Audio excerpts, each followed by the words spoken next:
Is this some kind of sick test? I can't deal with another summer like this. How can one club have a year like last summer and then go on to have a year that's potentially now even worse than last summer? Like, supporting a football club should not be this fucking hard. I get that obviously any club can be an emotional roller coaster, but like, the idea behind an emotional roller coaster is it's meant to be a fucking roller coaster. There's meant to be highs, there's meant to be lows. We have had one proper high moment in 70 fucking years, and then it's just essentially repeated fucking heartbreak. It's not a roller coaster. That's a fucking underground tube train. There's none of this. It's just fucking...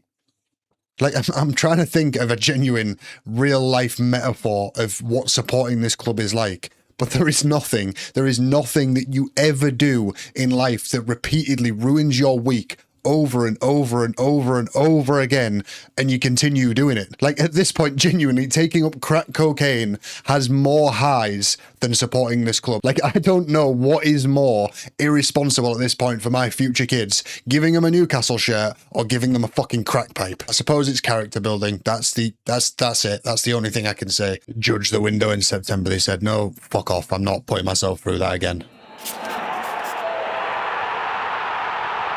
Now, this probably isn't going to be a long video because I don't want to talk about this for any longer than I have to, if I'm going to be completely honest. But what I'm going to do is I'm going to try and digest the news, come to terms with it, and we can kind of come to terms with it together. And honestly, if you're watching this and you're not a Newcastle fan, if you know a Newcastle fan that you care about, check in on them. Seriously. I don't think most people who don't support Newcastle know how heartbreaking this news is. Like, I think most people just think like, oh, he's just, you know, it's a good player. We all have good players. We all lose good players. Like, I don't think many people who don't support Newcastle actually understand how much Bruno gives to this club. Like, obviously there's your obvious stats of like, you know, we've only won one Premier League game when he's not played, but like, it's not even really so much about like the winning and losing of games, because if it was, we'd have all turned on him this season because he's captained the team through a horribly shit season. And it's not really about that. It's about the fact that it just seems to get the club on a level where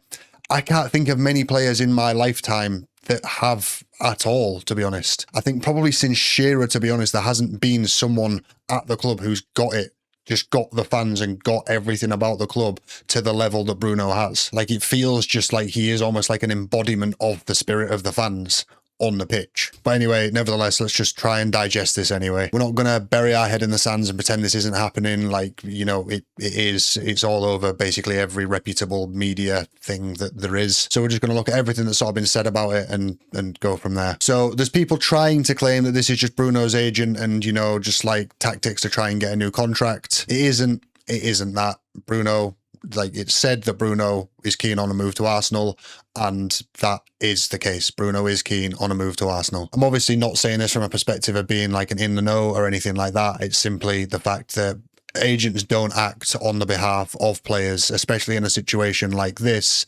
if the player hasn't okayed it. Like, Bruno would be absolutely livid with his agent for the backlash that this is going to get from some of the fans if he wasn't okay with that coming out. So let's not bury our head in the sands with this. Let's just accept it straight off the bat. It is true. Like everyone says, obviously you've got your stages of grief, and with this news, like, this is going to put the fan base genuinely through the stages of grief. The majority of the fan base are going to be going through that. So let's just skip denial, bargaining, anger, all that kind of stuff, and let's just go straight to acceptance, because I can't fucking do another summer like this. Now, that doesn't then definitely mean that he is going, and I'll get into that in a minute, but for now, it is true. He is keen on a move to Arsenal. We're not burying our head in the sand. We are accepting that as true. And the thing is, you can't blame him for wanting that. We are a club that is entirely in regression. Every positive thing that has happened over the last sort of 2 or 3 months, which there hasn't been a great deal of, but every positive moment that we've had has been overshadowed by the fact that Eddie Howe is still the manager of the club. Realistically, even if we did manage to get the Manzambi signing through and all this hadn't came out about Bruno,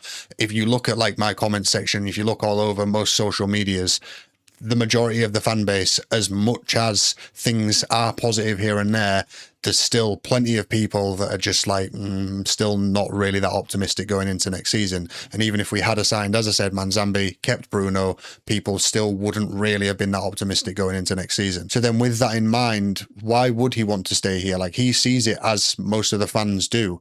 The project is dead. What he was sold on initially when he first came here, that's done.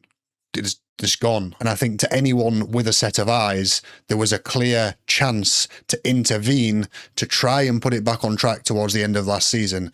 And that chance wasn't taken. Like, if he had any belief in the bollocks that the, David Hopkinson and whatever come out with, then he'd probably stay. He'd have a reason to stay because we have this 2030 project and all that kind of stuff.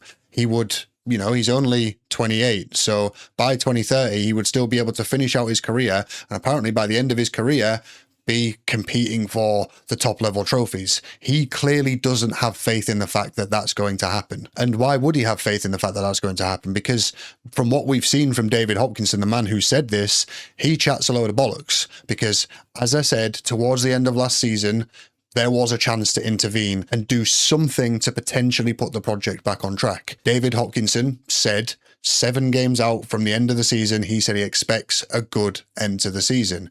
We had a shit end to the season, nothing was done. So that in itself says that all of this Project 2030 shit, anything that David Hopkinson says, he's not a man of his word. It's absolute bollocks. So why would Bruno have any belief in the project going forwards when he's just been handed concrete evidence that the only person that said anything positive about our future within the last year or two was chatting bollocks? So realistically, what we have to actually look at this as is, if Bruno were to stay, realistically, he's got 3 years left on his contract. He stays and he amounts to essentially nothing, because we are going to amount to nothing over the next 3 years. So essentially, Bruno's career comes down to he won a Carabao Cup with us and the fans love him. That would be the end of his career. Or on the flip side, he goes to Arsenal, potentially probably wins another Premier League title with them, because you add Bruno to that side, and that has to hold on to the title. There's also a potential that they go one step further and win a Champions League as well after just reaching a final. Realistically, it's just a bit of a no-brainer. You can either spend the end of your career and amount to essentially nothing with us because our project is dead, or go to Arsenal and have the opportunity to win all of the biggest trophies in club football. And to be honest, when he's seen how sentimental a lot of our fan base can be, the fact that a lot of them still love Eddie Howe, he's probably thinking realistically, a good half the fan base are probably still going to love me at Newcastle anyway. And then obviously he's now got the Arsenal fan base that will also love him as well, because he's, as I said, he's probably going to go and win a load of trophies with them if he goes. That being said, though, I did say it doesn't mean he is definitely going. I think it is fair to say, I don't think this is delusional of me, I don't think he'll force a move. Like, as much as I just said, for obvious reasons, it does make sense that he would be keen on a move to Arsenal.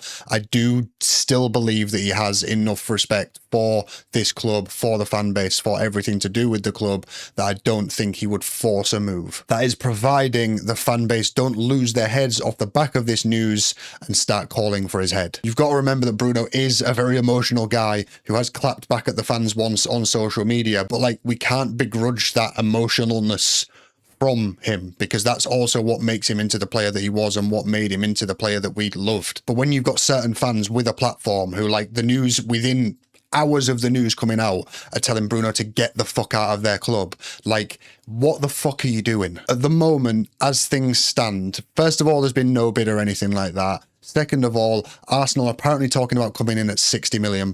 So let me try and explain why coming out and saying, get the fuck out of our club to Bruno, especially when you have a massive platform like you do, is just fucking stupid. If the talks are true that Arsenal are going to come in at 60 million, that is just simply nowhere near what we're actually, if we are going to sell him, that's nowhere near what we're going to sell him for. Like, yeah, he might be older than Tonali, but he's also 10 times more important to this club than Tonali ever even came close to being. So whether or not this deal goes through relies purely on, do Arsenal want him more than we want to keep him? And how much we want to keep him it's almost an unmeasurable amount. So if Arsenal aren't going to come anywhere near the 100 million that Spurs paid for Tonali, then simply the deal just will not happen. Like, for a deal to be made, and this is just the case in any walk of life, it has to be a case of it's a deal that both parties are happy with. And obviously take the fans' perception out of it, because like we're never going to, no matter how much money comes in, we're never going to be happy with selling Bruno. But in terms of the club, the only time that they're going to be happy with selling Bruno is if it's an amount of money that they just can't refuse. So that's, as I said, that's the only way the deal happens. Or if idiot fans come out and make it into a scenario where the club don't feel like they can keep Bruno because the atmosphere surrounding Bruno has become similar to like the Isak one, where it's an untenable atmosphere. You know, we get to a point where Bruno doesn't feel comfortable still being at the club. If that scenario happens, that's where it all goes to shit. That's where we lose all our bargaining power. We almost definitely don't keep Bruno, and we also probably don't get anywhere near the money that we should be getting for a player of that level of importance to us. So my take on this is, as I said, don't bury your head in the sand. Prepare for the worst, because there is a very real possibility now that this could happen. But also, let's not be a bunch of fucking dickheads. Let's just accept that whilst he was here, he gave 120%. He gave absolutely everything to the club. Let's just be thankful for that. Accept the fact that if he moves on, you can't really blame him. And then if we can manage to do that collectively as a fan base, we actually put ourselves in the best position to potentially keep him, and if not, at least get maximum value for him. Ultimately, what we're then doing as a fan base is we're making it as hard as possible for Arsenal to actually have a bid accepted for him. So yeah, that's my take on things anyway. That's where I'm at. That's where I think the fan base should be at if we want to get the best scenario out of this. If you agree with that perspective, please obviously like, share and hype the video and stuff, just to hopefully get more fans' eyes on that way of thinking, and hopefully prevent people from going out and doing stupid shit like putting fucking bed sheets on the training ground, etc, etc. As I said at the start, it's not particularly a long video because honestly I can't be asked to talk about this for any longer than I had to. So that's me talking about it as much as I can be asked to, and then I'm off to the gym or something, because therapy, I don't know. I need to do something to try and help me live with trying to support a club like this that just disappoints you and it breaks your heart week on week on week. At this point, it just feels like I have a regular scheduled routine kicking the balls just coming up every single week without fail. So you probably haven't enjoyed the video, neither have I. I'll see you on the next one.